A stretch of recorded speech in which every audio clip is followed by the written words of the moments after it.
if you look at your life when you're critical about story as you're training as a writer, now you have been writing. You just been think about it from the dark side of the negative side. When you see something in a comic that didn't quite stick with you, analyze why that was wrong and don't do it in your work. And then also reflect back on your life. For me, it was the men in my life that had these great tales, the young guy that's too bombastic, the old man that knows the way it is, but nobody wants to hear it. And those things that your dad or your grandpa, or your uncle, some mentor told you, those are little dings. There's truths. And I think we only remember the truth or the antithesis of it. And I think everything else is gray. And if those moral tales stick out to you, all you got to do is put the mask of a barbarian with no face or a gangster with some guns and put those same tales in there. Use your life as your writing resource. And that's what I did. And maybe that means I only got one story in me, but I'm going to tell that to the very end, and that's my goal. This is the Inkpulp Podcast. Yo. Wow. That's a new It's one. my new intro. Yeah, voice. I think like it? let's keep it going. Yeah, let's skip that. Yeah, awesome. I think it's hilarious that people don't realize that outro is your actual voice. They think like Jamie's adding it. I think it's The not, I outro think it's that more than Eric tries every time to cut. Yeah, that one. Wait, Wait, what's it sound like? I don't remember. What's it sound like, Mattteo?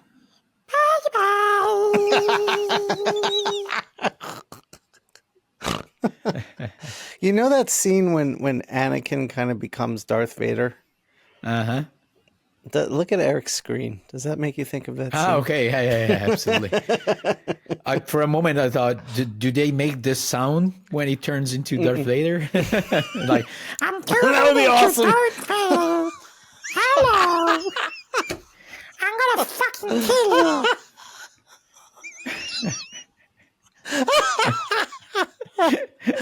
You guys got this. Eric has had enough already. We are 1 minute in and Eric is done. Our new record. We make Eric leave after less than 2 minutes. That's a new goal. That's a new goal. Welcome, everyone, to the Inkpulp Podcast. I'm Shawn Crystal, and I'm joined by my buddies, Eric Canetti and Mattteo Scalera.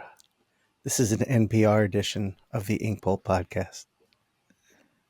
My little ASMR. I hate this already so much. We are supposed to have a guest today, but they are no show so far. They're Maybe either they'll running come in. late or they're not going to show. So either way, we're just going to end up talking. They hop in. We're going to stay on for an hour because I have a hard out, 60 minutes from now. Sure. That's fine. I'm going to kick it off unless you guys have a question. For whom? Who's anyone got else? a question like? Okay. I've got a question, so I was giving you guys the floor first. All right. Yeah, but go for a ahead. moment, I What thought do you you were think, talking to Eric? the audience. I was like, did this idiot know that we're just recording and the episodes? Did he forget? Do you really think I'm that stupid? I mean, but seriously, like you contemplated that thought. Like Shawn is that dumb. I would love to think you're not, but No, hold on, sometimes hold on. I have To some be fair, doubts. listen. I gotta be honest.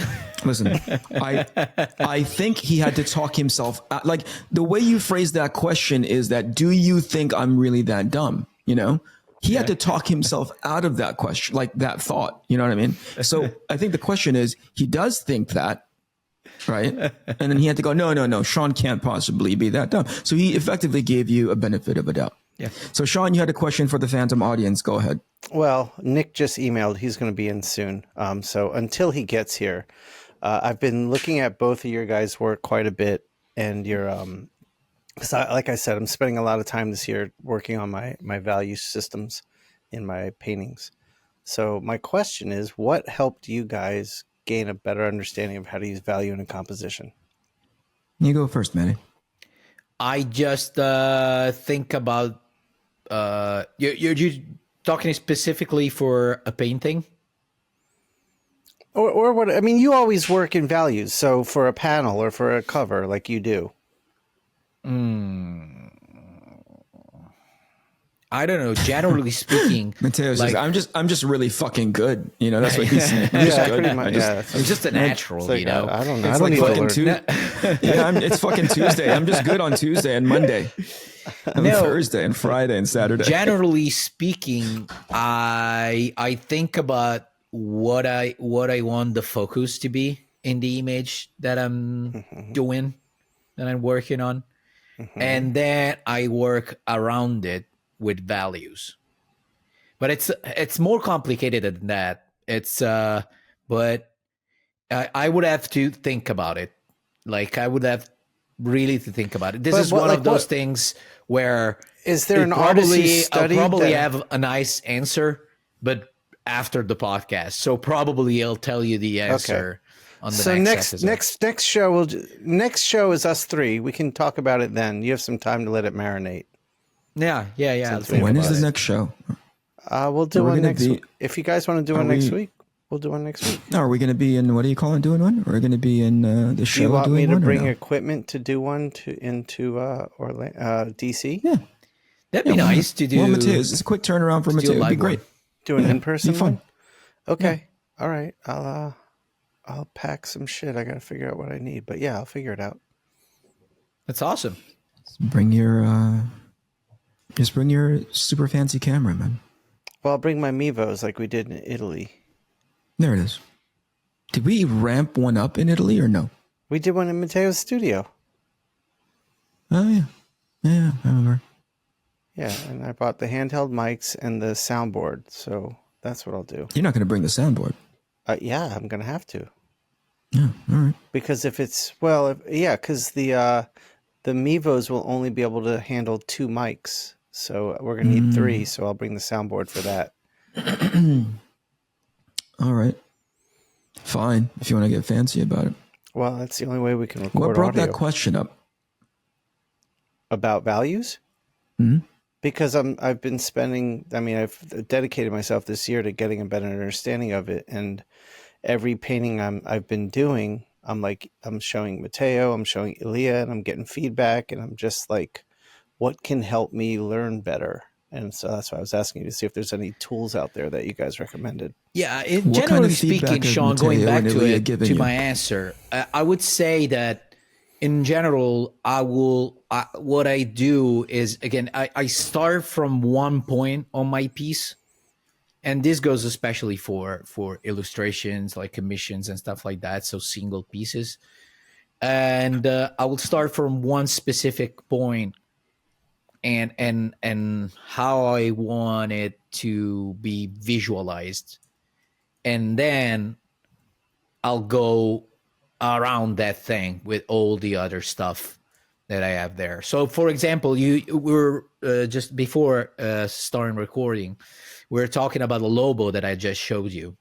So I really wanted his face to be, I wanted a gradient, a dark gradient to go over his face. I don't know if you have the chance to see it now. Maybe we'll ask Jamie to put I'm pulling the logo Jamie.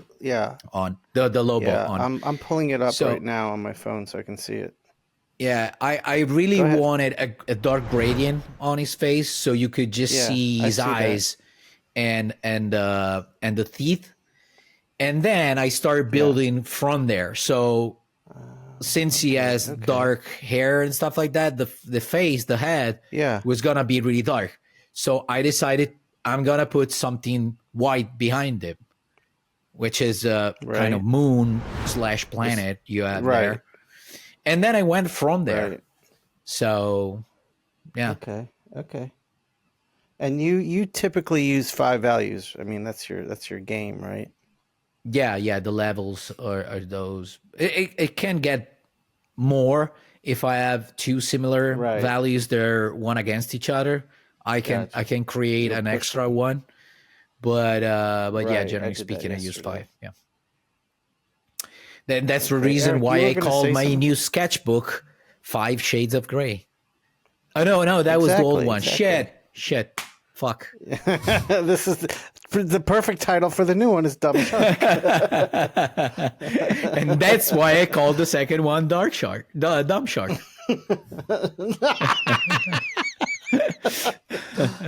Eric, That was such an awful train wreck.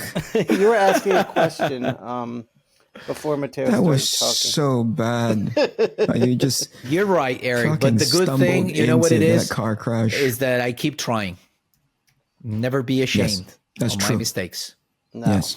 Yeah, it's you were not judging on the outcome, we're judging on the effort, and you definitely give A+ all the time. Yeah. So Eric, you asked how am I getting feedback from them? So I'll take a picture of like when I think. No, I mean, what kind of feedback have you gotten from them? Well, so like I'll send a picture of the work like where I think the values are okay or I'm not sure, and Mattteo will like edit the photo with his finger and like put some blacks in an area or put some whites in an area and send it back to me so I can understand what he's seeing, and it helps. Aaliyah does the same thing. Yeah, I think sometimes right now your problem, since you're experimenting more with colors and stuff like that, the problem is that you right now you're kind of suspended into midtones, and you kind of stopped reasoning in black and white like you used to. So I think it's time for you to go back to thinking in black and white and then using the grade to unify the two things that you're doing, basically. Sure. Yeah. No, that makes sense. Because what do you mean when he's suspended? What do you mean when you say he's suspended in midtones, Matty? Because he's experimenting a lot with colors, and colors, you could sometimes fall into this, basically, you're so focused about colors that you lose track of the values, which is the second another way of creating contrast, you know? So he's basically kind of lost in midtones right now. For example, the samurai, the lone wolf and cub piece that you did, like normally if you had to do it just black and white, for example, the trunks, you would have done them like pretty much black with some textures and stuff. And instead now you're thinking color, so you add a really light tone to it, a really light value, and you lost that thing that should have been really helpful in that piece, for example, because you're kind of in between the two words now. So I think that's why you're asking for feedback, because you're kind of getting confused. I think that's the feeling that I have. All right, here comes Nick. Here comes Nick. Hey, there he is. Sorry, guys. I had to do like a last minute grab my wife's laptop and then her laptop. Oh, you're not the first. Todd McFarlane had to do the same thing. Dude, I was waiting all on my wife. I'm so excited about this one. And then I was like on my iMac, and my iMac's been giving me troubles. So I was like, all right, switch it up. And then she came in here, she had it set up. And then it was like, update Google Chrome to do this interview. I was like, crap. So listen, you're doing okay. We just decided to hit the go button and just had you hop in whenever you were available. Nick, thank you for making time. We really appreciate it. Congratulations on all your success. Thank you for forwarding us the PDF of your book, man. That thing is a monster. I'm looking at the page count. I'm like, holy cow! How much time did it take for you to do all this stuff, dude? It took a while. On the pages, I drew every panel on an 11x17 board. And did you really? Holy.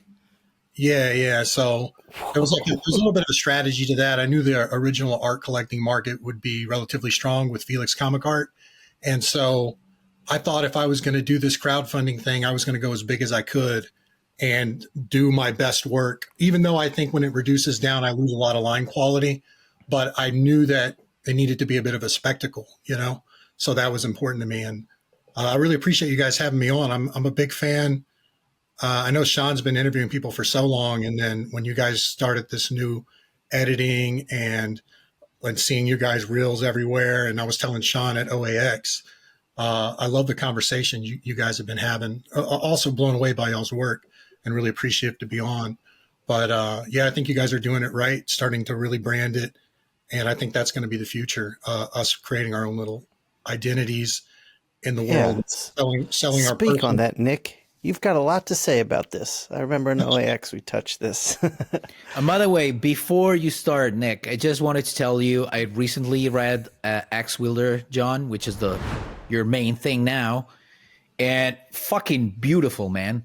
The story got hooked me up. Now I want to know what's the next chapter. So offline, I need you to tell me something more because I'm hooked up. Yeah, I want to back up Mattteo on this. Nick, I was really blown away by the book. I mean, I know it looked pretty when you handed it to me, and from what I'd seen online, I like your work. But when I dove into it, it was such a refreshing read. I loved it, and I loved the little cliffhanger at the end of that first collection. Yeah. Yes, thanks, guys. It means a lot. I got a lot to say about crowdfunding in general and betting on yourself. Go, man. Well, go. I mean, for me, when I started John, my career was a bit on hold because we had our first daughter and she was sick in the hospital, and we were living at the Ronald McDonald House and staying up nights in the NICU. And when I drew John, I was in the hospital with her, and I love the visual of the character, this big bulky guy. And in the back of the book, I explain why. It'll be a little spoiler, but it's this big bulky guy and he's covered in babies. And I didn't even put together that I was in the NICU. And I kind of like, what is this? And it seemed so familiar in that lone wolf and cub way. But then I was like, can you do the thing where you take everything to the max, kind of like how manga does? And I was like, I'm not going to give him one axe. I'm going to give him 100 axes. I'm not giving him one thing to protect. I'm giving him 10 things to protect. And I'm going to go all out with this. And at the time, my career was on hold. Leviathan with John Layman, which has never finished. When I told them I was in the hospital, Image just wrote me and they were like, all right, Leviathan's canceled. And I guess they meant on hold. But for me, I had a chip on my shoulder. Jeez. I'm like, I've worked here 10 years and you didn't even ask me how I'm doing, That's fucked up. Yeah. I had a little, and maybe, Image is its own entity and they do their own thing, which is fine. But we all look for our chips on our shoulders to push ourselves, whether someone says we can't make it, whether we don't draw well enough, whether we can't be artists growing up. Right. And when I drew John, had this lot of angst about the industry and how basically me as I know no one knows who I am, by the way. I'm one of the Nicks that worked with Hickman at Image, Nick Dragata, Nick Pitarra, and there's probably 4 other guys promoting. John will tell you that too, Hickman. He'll tell you that. And I really didn't like that I was 1/5 of the promotional arm for a writer's career. And I had a lot of angst about, we have this daydream of working at the big two. But as you watch them make mistakes that are short-sighted, I would say, and we can get into that, but that's a lot of them. This dream you have creates angst because now your goal is having to switch. And for me, when I looked at the crowdfunding space, with all the negatives of social media, the positive is we have direct connection to fans. Absolutely. Yeah. And I was like, man, when I think of some of my favorite creators, I almost think of their characters and then them. It was Mike Mignola, you think Hellboy, Stan Sakai, you think Usagi, Mike Allred, you think Madman. Those guys created or Shaolin Cowboy, Jeff Darrow, they created their avatar in the comic book space. And when John came to me, it was such an important, stressful time. I was like, man, I'm going to find out what this guy's story is. I want to write this story and I'm going to make him my icon in this space. And there's a few things that went into that. For the first time, I was looking up off the page and to the industry, a lot like you guys are doing in y'all's conversations, where you're like, what is going on here? How do we navigate this? How do we fix this? And I saw the crowdfunding space as this, like some people look down on it, right? Like it's a step down from the big two or something. But for me, it was like, and this is not an insult to anyone else. I buy a lot of crowdfunded books, but I was like, if you can go and say, I worked at Marvel, DC, Image, but now I'm doing my own thing. There's this thing where you're selling yourself and you don't even have to sell your book. The thing you're actually selling is the story on why you want to do your own thing. I know Mattteo says he has a book that he's working on, and I can't wait to see that. But it's like, if you say I worked with Mark Miller or Millar, and I've done all these Batman books, and you can flash that DC logo, or you can flash that Marvel logo, and you say, now I'm doing it my way. And that has pop, you know, and it's almost like that cell of your journey. And I had this great cell and it's this emotional cell, and I battled with this, but I'm manipulative. This came to me when I'm autistic, you know, and I want to tell this story. And then there's that thing, well, can we write, right? Like, can artists write? And what I was telling Shawn at OAX is I realized that Alan Moore, Grant Morrison, Rick Remender, Robert Kirkman, Brian Michael Bendis, pretty much every big comic writer you love, they have one thing in common. Do you know what that is? They're all failed cartoonists. Everyone's a failed cartoonist. Every one of them tried to do what we did and couldn't do it. So I just told myself, I can read how-to books. I can read magic books and eat mushrooms. I can do all the stuff that all those quirky writers do, and I can figure this out. And because I'm just those guys with a little less quit in me, I guess, right? Which is stupid of me to say. And that's not on you, but that's on me. It's a way for me, it's a way for me to be like, I'm going to do this no matter what. And so I bought On Writing. I bought Save the Cat. My wife's an author, and she reads and writes, and we think about story all the time at night once the kids go to bed. And I set out to figure out what the twists and turns of John's story was, and worked on that for probably 6 months before I started drawing it.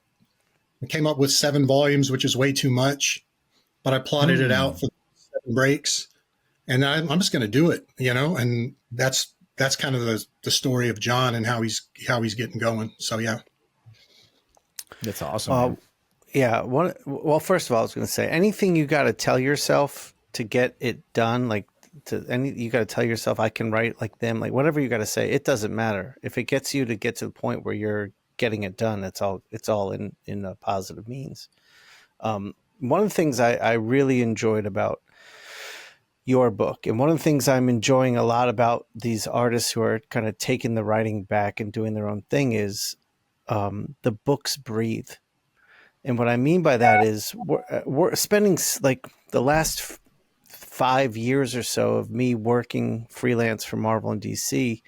The scripts were just getting worse and worse and worse. And the writers had zero understanding of the real estate of a page and what can go in a page, how much a page can hold, and very little thought to where, like, let's not overstuff this page with words and stuff going on.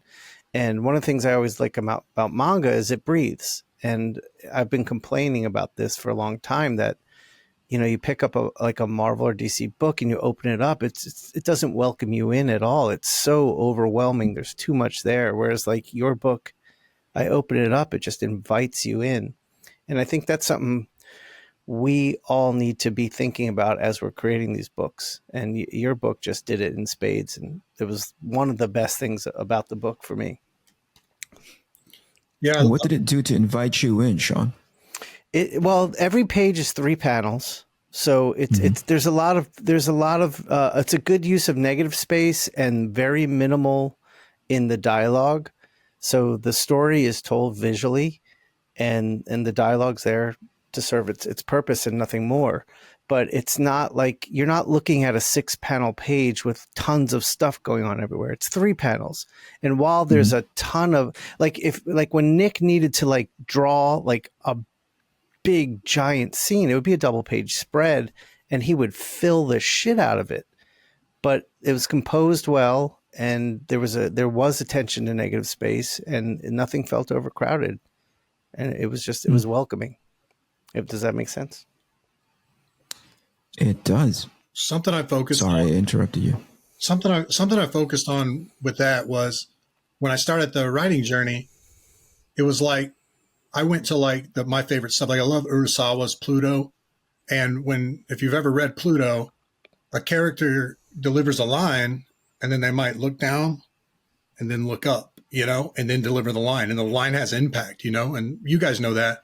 But I did feel sometimes when you would get a script, there's that disconnect from the dialogue and the art sometimes. I think Kirkman's really good. Guys that read a lot of comics that write, like Kirkman, Mark Millar, they do really, it's like more simpatico. Sometimes Grant, who's one of my favorite writers, it feels like the words almost float above the art. And with you writing and drawing it yourself, if you were going down this journey too, you get to decide the page count. You get to decide what breathes and what doesn't.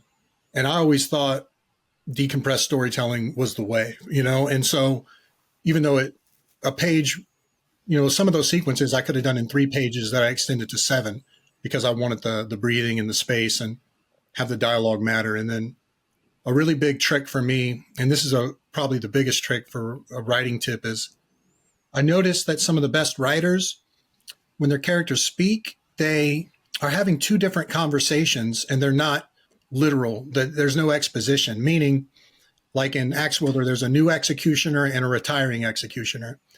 And we set up early that one's about to get his new executioner nickname and one is retiring. So while they're assembling a torture device or something like that, one's dialogue that naturally comes out is, I just want to get out of here. And the other guy's like, just don't fuck me on my nickname today. And they're not actually having a direct conversation. It's their minds living off the page, not unlike when we draw a perfect panel that lives off the page for the reader. The dialogue, those little minds need to exist in that world too. And that just goes with, meditating on it, walking or getting high or whatever your thing is to sink your mind into that world. And in situational things too with the characters, have it be a new character. Or there's a puzzle character that has to give exposition. He's kind of the major domo to the main bad guy. Make him look weird. Put him in a weird setting. Little tricks you read in books where it's not as boring, if you do have to get exposition in there. Or there's a reason why Marty McFly is the common man. Put a common man character in there so when they're walking around this castle, it's not exposition to them. It's information that's coming to the reader honestly. So. Mm-hmm. And Nick, may I ask you something? I wanted to ask you, since I saw that in the credits, you're using an editor, Chris Stevens. Did I remember correctly his name? Okay.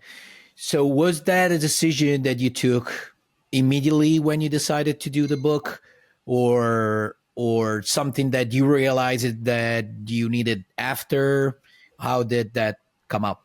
I'm asking because of my book, I decided not to use it to see my level. I want to see the reaction that people will have to my stuff, unfiltered. So if I suck, if they say that the books suck, it's because of me. If it's the story suck, I wanna have that specific feedback. So I was just curious to hear why you did it.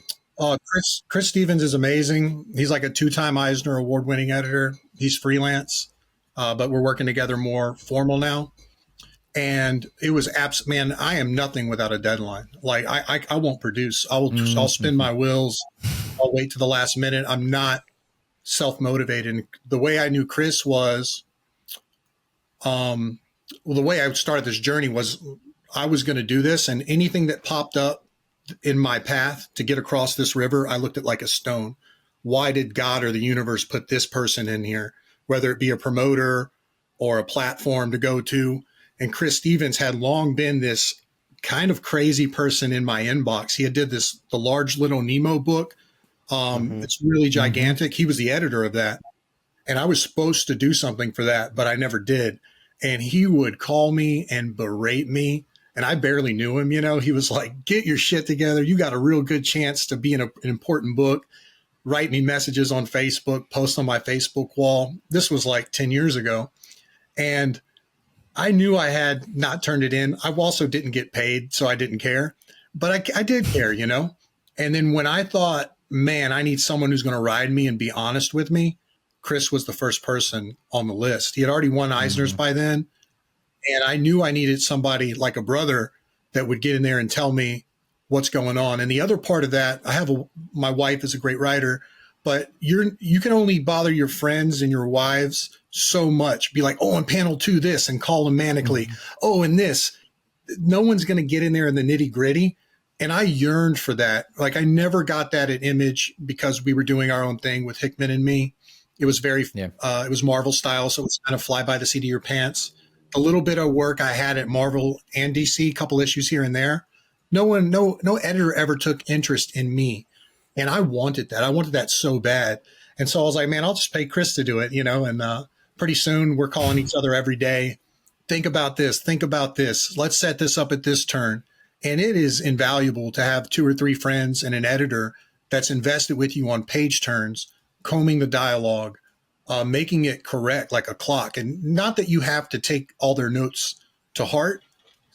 But you can look at when you get a note and they give you a suggestion, you can look at that as like a little blip on like, oh, this is something I need to readdress because it's not coming off the way it is in my head. And that was a big thing with world building. You might have everything on there in this world because we get this whole world that's living, but we get these JPEGs, these little kisses on the page to show that world. So sometimes it's just not translating. So having an in-depth conversation with someone about what this world is and get them invested in it, now they might help you set it up. And that might just be the right panel or the right bit of dialogue or the right caption box that says something more about the world that you aren't quite saying. And that intent is what a good editor should do. They should draw that story out because we're so concerned about what's going down into the page. Sometimes we forget what's coming up out of the page. And Chris is amazing. And we're going to do I got plans with Axe Builder. A lot of publishers came to me for it, and it'll be, we got a big few. Well, hopefully we're starting a good thing together with me and Chris.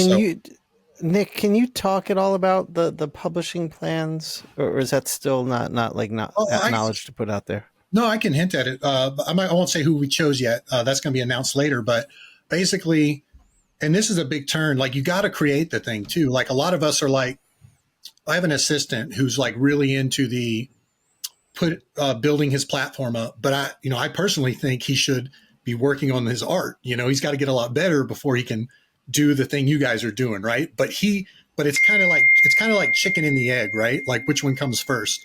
And with that, it's like, if he does draw well, but no one can see it, then what's the point? Kind of like what McFarlane was saying with you guys.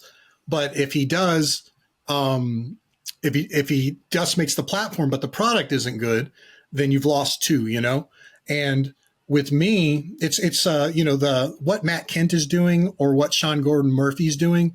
I want to crowdfund my hardcovers and go directly to the fans. But then I also want to be in bookstores around the world. I want to be what I have in Image translated in 9 languages.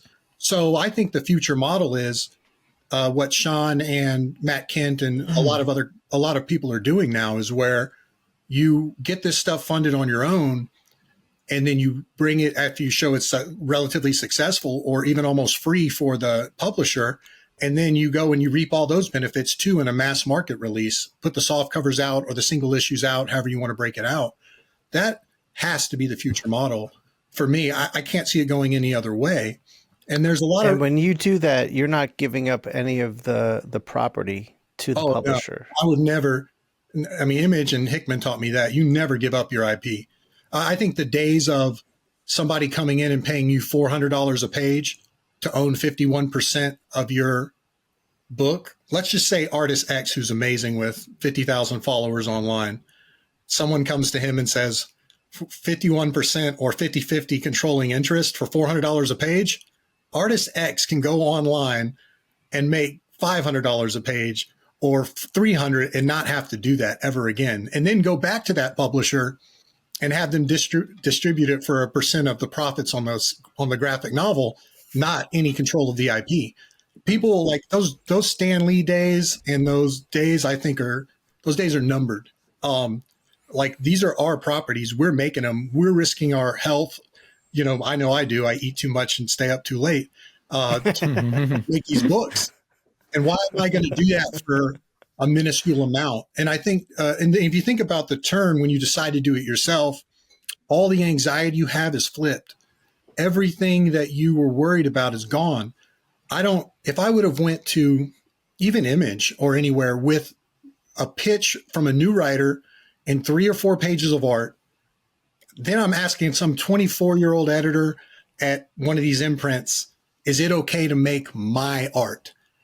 Absolutely not. I'm never going to do that again. I'm not interested in that. And then when I'm 45, I'm 41 now, but then when I'm 50, and if I'm still on that train, I'm asking a 25-year-old editor or a 24-year-old editor again, one, do they know who I am? Is it okay to make this book that came to me when my kid was sick, that means the world to me, that's going to be my icon?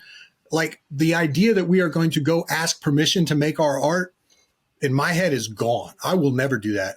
I think we all 4 of us draw too well to ask permission to make our art. But it is a problem. We need money. We got to make the bills, and people get scared to bet on themselves. So what I think is going to happen is, let's say Mattteo or Eric, say me and Eric combined our mailing list just to be friends. I want nothing from Eric. He wants nothing from me. But I write my 1,600 backers for Axe Wielder and say, check out Eric's book, right? And then you do the favor back to me. Maybe now we cross over 300 or 400 more readers. What if 10 of us do that? What if 12 of us do that? What if 20 of us do that? And we start pumping each other up. It's hard to put the egos aside, but that's my goal with my imprint with Kuroshi, is get people on board, get the art dealers on board. You guys have, there's Jason at Essential Sequential, there's Felix. I hate Jason. I hate that guy. They're selling a page for $1,000 a page or $500 a page or $400 commissions or whatever we're making. When we launch these crowdfunded books, we can put out, and Eric knows this, you can put out the artist edition. And what's $100 or $50 when people are paying $500 or $1,000 or $1,200 average per page or more? It's like an add-on. And you can do your P&L, profit and loss, and you can find it. And like they're doing, Skybound's doing Daniel Warren Johnson's Extremity Artist Edition. I brought that up to Skybound 6 years ago. Why aren't they crowdfunding books? Like, why aren't you? And why is Marvel? I mean, maybe Marvel can't, and there's that embarrassment. So you need an imprint to come along, like a Sean Gordon Murphy's or like a Matt Kent's, so that you don't get that direct connection. Like, we're not really crowdfunding our books, but we are. But man, I just think, and then you get this huge asset. It's almost like you guys could drop a podcast and you would get more pop than doing a fill-in issue. You'll be out there and be relevant just as much. That's so cool, right? And then now all of a sudden your asset of this product you're putting out is now something that is putting you over. My ability to talk, whether I'm likable or not, and run my mouth and be hyped up and manic about this, that's an asset versus, sorry, my wife's computer is getting messages. Sorry. But basically, when you have, instead of asking permission, if I can tweet this out while I'm building your product and building out an IP on Spider-Man or Flexman Tallow or whatever we're working on, they'll tell you when you can tweet it out. Well, it's the opposite. I know Mattteo was talking in one of the past podcasts where he's like, I'm going to show it 2 months out. Dude, start showing it now. Start showing it when you show that Batman cover, because you were dead on when you said they know this is a thing. They know this is being built, because a big part of crowdfunding model is some of these books, you got to trust the person that they're making it. You got to trust they're going to get it out, right? And when I started Axe Wielder for 2 years, I was saying Axe Wielder John, and people would say, who's that? Who's the publisher of this? What is this? And I let that build and build and build. And I made my social media about promoting something I own, and it launches my writing career. And I don't think you can do it too soon. Maybe when it's 2 or 3 months out, you can get that social media manager and that, the right promoter, and then really pump it, but hint it for a year, and then people know it's being built. So for me, that was my mindset. It kind of turned everything on its head. Instead of being quiet, you can be loud. Instead of asking permission, you can just do it. And then once you get into that headspace and you see this wild west of crowdfunding, you can all of a sudden be like, I'm making, like for me, like I'm going to make a 7-inch action figure of Axe Wielder John. That's awesome. I'm going to lose $70,000 on an action figure is what I'm actually saying. But I want to make this thing, like I want to do this. I want to make lithographs. I want to make an artist edition.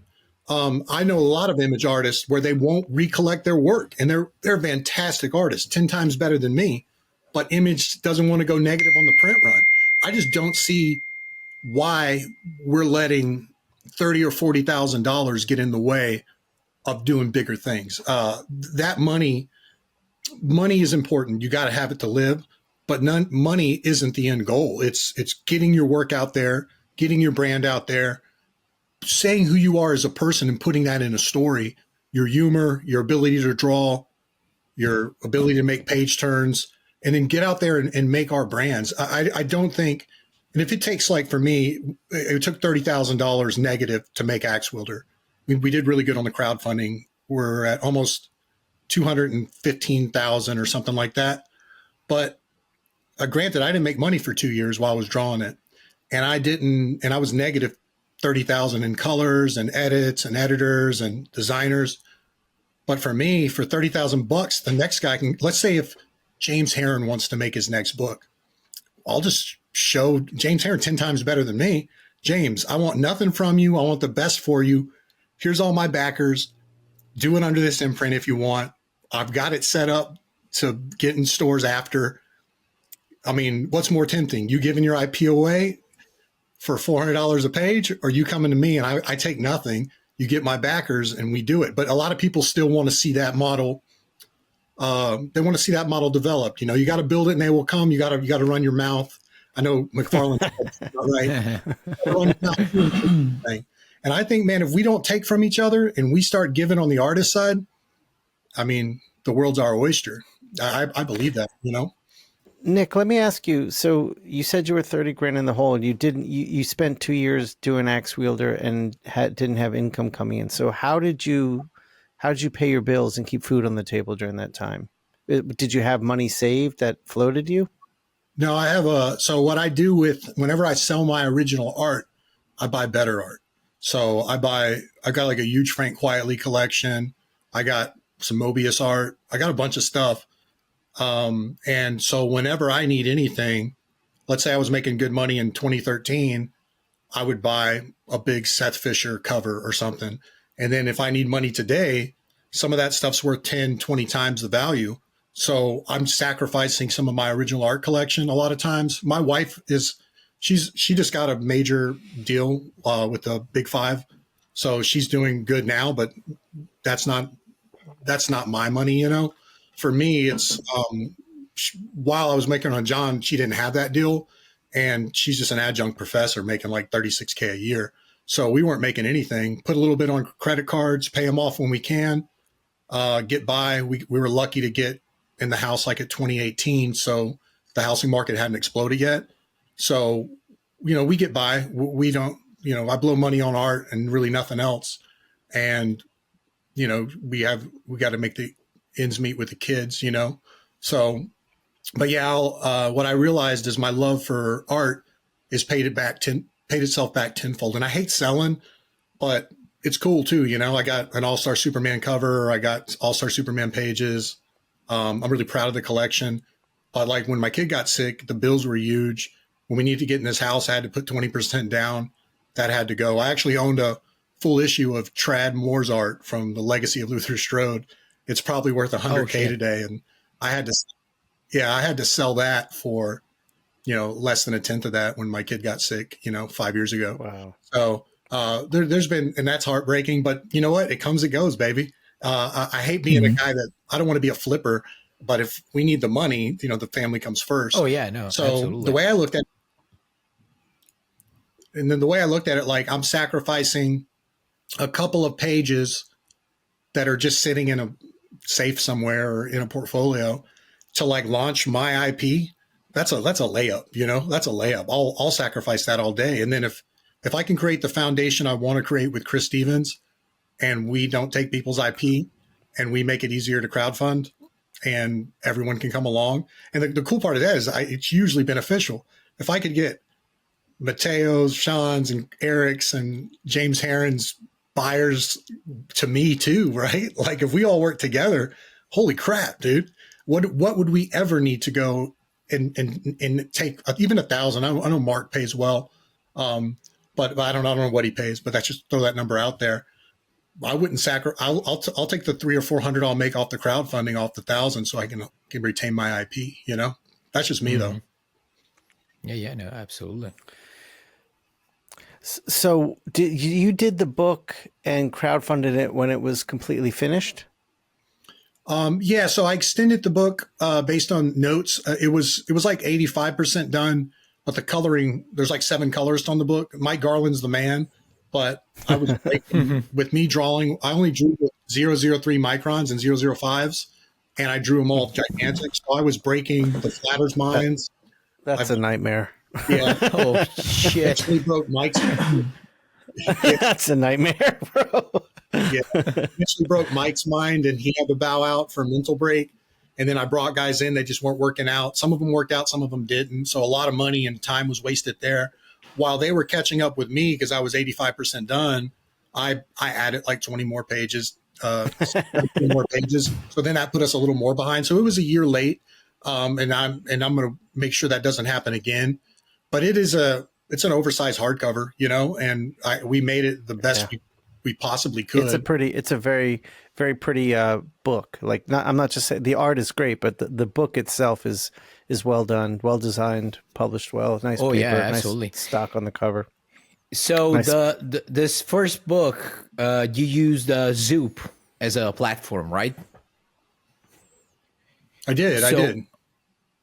So what's the plan for book number 2? Are you still using that platform, or you have different plans, or is that all included in the stuff that you were talking about that's kind of secret at the moment?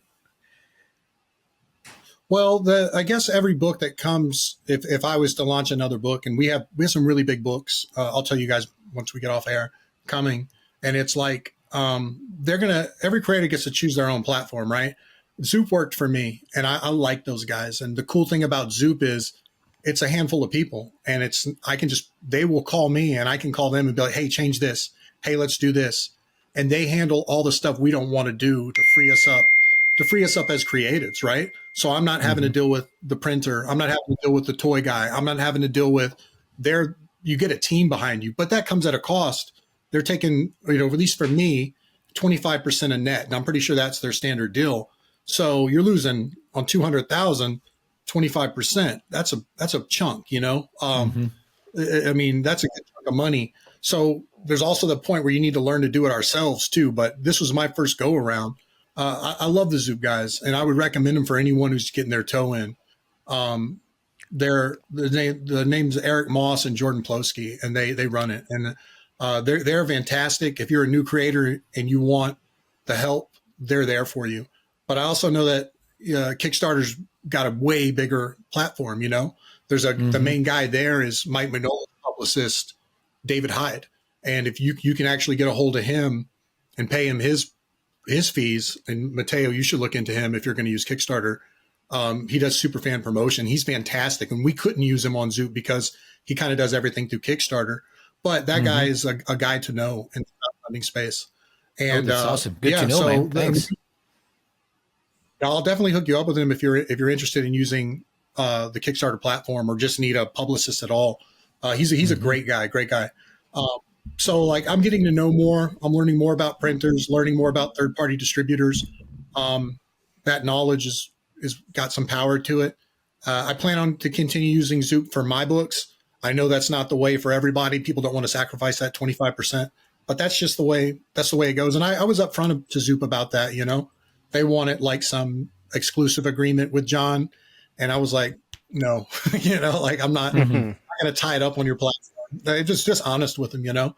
And then like with our toy, my toy guy's got 10,000 unique buyers on Kickstarter. He's been building it for 10 years. So even though the action figure is part of the John property, that's coming to Kickstarter, and we're going to use David Hyde to promote it.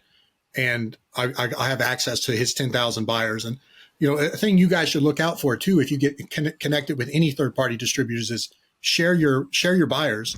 Like if someone else is going to run your campaign, make sure that their backer list, I know Kickstarter kind of blocks your backer list. Like you kind of always got to stay on Kickstarter, but anybody who's selling your work for you, you should ask in the contract, well, if these are my customers, they're not your customers because they're collecting that customer data. You need that information too. And trust me, if you got a great product, nobody will tell you no. Like be willing to pull out your red mark when you see these contracts. You cut out. There's some language that you definitely need to cut out. Anything you want the freedom. I'm not doing this and betting on myself to be tied down to somebody else again. And you need the autonomy. And you guys were talking to Todd about this, and it's like, as these slow moving entities got these restrictions and their mandates from above and pressure from fans, we can jump and do whatever we want. And you want that freedom, and you never know which company is going to be around. Zoop might be the biggest in 10 years. They could sell and be gone in 5. Yeah. I don't know. So if you get those, if you have an idea for your business, those customers are key. Those are your customers. Your property is your property. You want the autonomy for it. You got to look out for that and look out for yourself. And if they're not willing to play ball, then there's other options. You can figure it out. Let me, we're getting near the end here, but I want to ask you, if each panel is its own 11 by 17 page, you're sitting on a mountain of artwork. Have you sold any of it, or are you holding on to it? Yeah, Felix is amazing. He sold it all. Oh, wow. Okay. Not all of it, 85. It sold instantly, but it was like 85 of the pages that were done when I said I was 85% done. And we made sorry like to interrupt, Nick, but $112,000. when you say the pages, you're talking about when you talk about for example, page 15, are you talking about the 3 11 by 17 big panels? Yeah, so that means the page is almost 3 foot tall and 17 inches wide. My God. Jesus Christ. But I like that because instead of doing a page a day, I only needed to do a panel a day. And then I could work on the negative space and not cram a bunch of stuff. And on the only pages that are normal size, like half of them are the double page spreads, because I tried to do 6 and it was just bigger than my draft. Come on. You need the room just for that and start working like kids, where kids they play just on the ground, and that's you drawing on the floor. Oh my God. That reminds me, I loved your little intro of you at your table, and the little story about being a kid. I thought that welcomed me in too. That was really nice. Yeah, that was like a part of the cold open, and this is all in the writing books, right? Like, it's got to be interesting. And in that world, I mean, that character is going to be a real character in book 2. She's the frame narrator and she's an unreliable narrator, but it is kind of me, right? But it is like that. But if you're going to do a cold open of just somebody drawing, then it better put them in a room with weapons and make, there's a story reason for that too. But a visual hook, that's a old storytelling techniques to hook people in. So, and then that's everything that's set up in book 1. This is another thing too, is a lot of times you work with these writers and they have ideas, but the stories don't complete. Jeff Lemire, you guys bring up, he's one of my absolute favorite writers. I feel like he knows where he's going, I feel like some of these guys are ideas and then tinker out, and I wasn't going to start John until I knew the last page of volume 7. And I knew every story beat like a tent pole in each volume. And you can meander a little bit with action or something, but you need to know where you're going. You need to know the page turn setups. We read comics, look at your life and if you're scared to write, when you watch a movie and you're critical, something pops out in your head and you're like, that's wrong. I would have done that different. A big one for me is Shape of Water. I loved Shape of Water by Del Toro, but they have that fish scene, right? And everyone's like, she sleeps with a fish man, right? If you notice in that movie, when she's alone before she has a partner, she's setting like an egg timer and she gets off by playing with herself in the bathtub. She's kind of got her own thing sexually. The fish man, you don't even know if they got genitalia, right? What's going on there? Don't know. But they show the lovemaking scene. Del Toro also establishes that if you touch the Loch Ness monster, whatever he is, skin, he turns blue. So for me, I really thought he was going to pull the shower curtain because the lovemaking scene's in the bathtub. And then you should just have that translucent shower curtain turn blue. And then the reader gets to participate in, are they touching? Are they fucking? Are they, because you can let the reader participate, right? So anyway, I'm terrible to watch movies with because I pause them and do that. If you look at your life when you're critical about story as you're training as a writer, now you have been writing. You just been doing, think about it from the dark side of the negative side. When you see something in a comic that didn't quite stick with you, analyze why that was wrong and don't do it in your work. And then also reflect back on your life. For me, it was the men in my life that had these great tales, the young guy that's too bombastic, the old man that knows the way it is, but nobody wants to hear it. And those things that your dad or your grandpa, or your uncle, some mentor told you, those are little dings. There's truths. And I think we only remember the truth or the antithesis of it. And I think everything else is gray. And if those moral tales stick out to you, they will, all you got to do is put the mask of a barbarian with no face or a gangster with some guns and put those same tales in there. Use your life as your writing resource. And that's what I did. And maybe that means I only got one story in me, but I'm going to tell that to the very end, and that's my goal. It's awesome, man. Awesome. Well, I think that's a great place to close it up here. Unless you guys, did anyone have another question for Nick? I was thinking about this thing that you just said about the story. Like sometimes I saw that what happens, especially with long runs, is that for some in some cases with some writers, I feel that sometimes they have the idea in the first place, but it's an idea that's, it's something that's going to be happening in like 3 years from now because, drawing takes way longer than just, writing the story. And by that time, they're kind of bored of their idea because in their head, the idea was there the whole time. For you as an artist, you're still waiting for it. So, it's still there. But sometimes they kind of get bored, and in those 3 years, they change their mind about the story and they start rebuilding the whole thing. So I think that's, at least that was my experience, for example, in Black Science, the book that I did with Rick.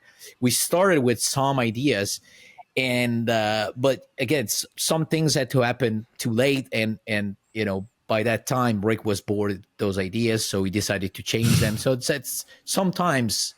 it happens. Yeah, absolutely. I had the same experience. You just summoned Rick Remender. He just woke up from a deep nap. Some asshole is talking about me. Him. He just no. It was. I didn't want to talk shit, but it reminded me of this thing. Yeah, his arms is across his chest, and he's like rose up from his grave like Nosferatu. He's on his way. You're fucked. Sorry, Nick, I cut you off. No, you're good. We had the same experience with Manhattan Projects. 1 through 20, we got together and said, this is when Einstein the Barbarian's coming back. He's going to kill Oppenheimer the second he turns good. And then after 20, I really only recommend the first 4 volumes of Manhattan Projects because I feel like by then, and these writers, they got their Marvel gigs. They got 4 other projects. It happens. And I want to be able to dictate where my story goes, and I love Hickman, and I'm sure you love Rick, but it's all, they get it. It's part of the mechanism. Yeah, no, absolutely. I forgot one thing since I'm a fan of the show, and if we're going to leave, we should leave on this note. Read On Writing by Stephen King, just to get in the mindset of what a writer is. Save the Cat is really basic, and you cannot leave without Adolf Hitler's Mein Kampf. That's the last one.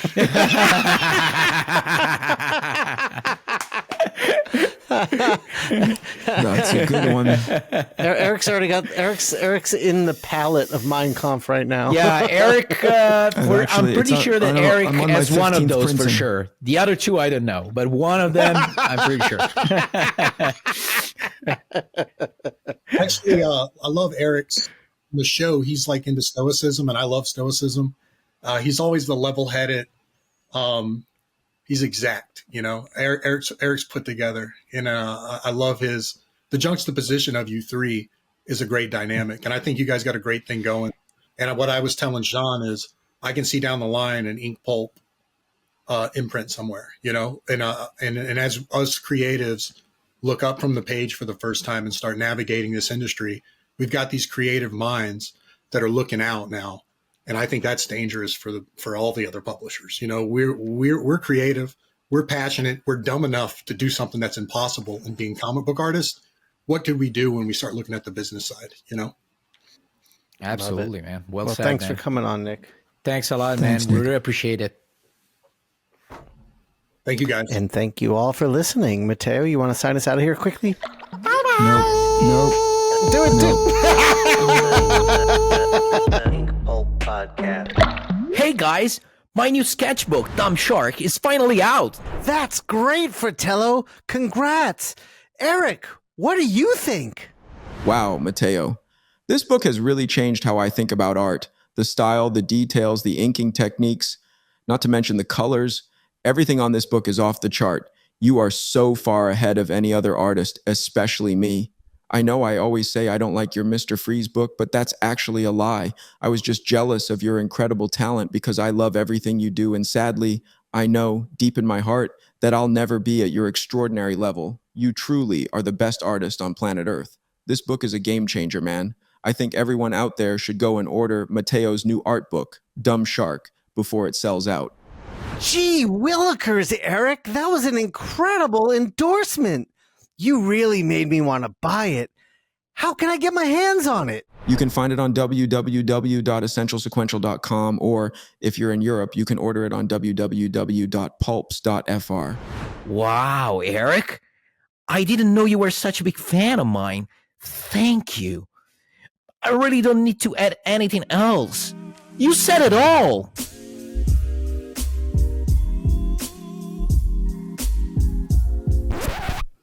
What an asshole. Wait, what?